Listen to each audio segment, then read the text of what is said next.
It starts with a police officer pulling over a black man because of a headlight being out. And then it snowballs into where literally we see men who are those same men incarcerated for their entire lives because of also how our sentencing guidelines have been set up.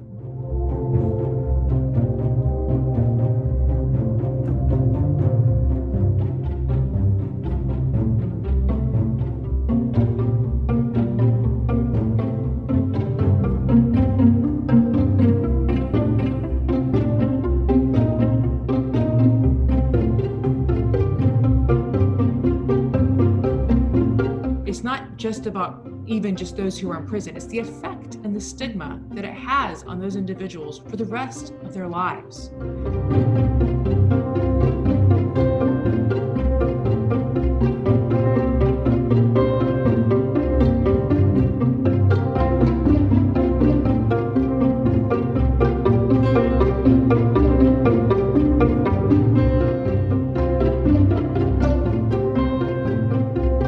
Why is this happening under our watch?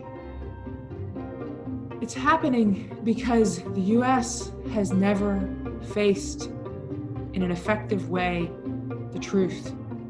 It has never effectively faced our past that has led to this present moment. The problem hasn't only been that we enslaved our Black population and have oppressed and discriminated against them for 4 centuries.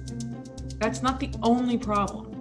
It's that even after the Civil War, we continued to create systems that pushed down our Black population and oppressed them.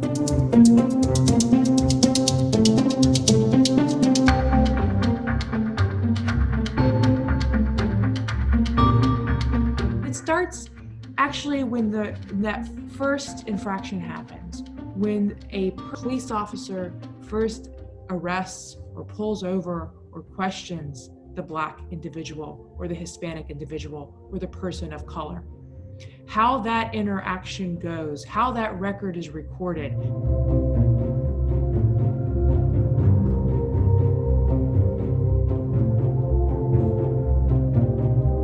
What does the jury of your peers look like? What does the jury of America's peers look like when we're becoming a majority-minority country? Who are our judges? How do our judges feel empathy? How do they exist in the world? The majority of our judges are white men. They're not people of color. They haven't walked in the shoes of the majority of the prison population, of that 56%. What we have to do with folks is to ask them to be a part of the solution. And when you ask someone and you invite someone to be a part of the solution, and let them come, I've seen this so many times, to come forward and say, you know, I am a part of the problem.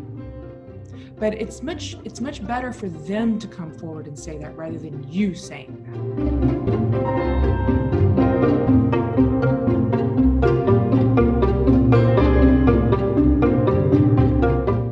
We work very closely with the Nashville Police Department, raising awareness, letting people understand their bias. And this leads me to another point, and that is this. I don't believe in shaming people. I think we have to create space for people to evolve.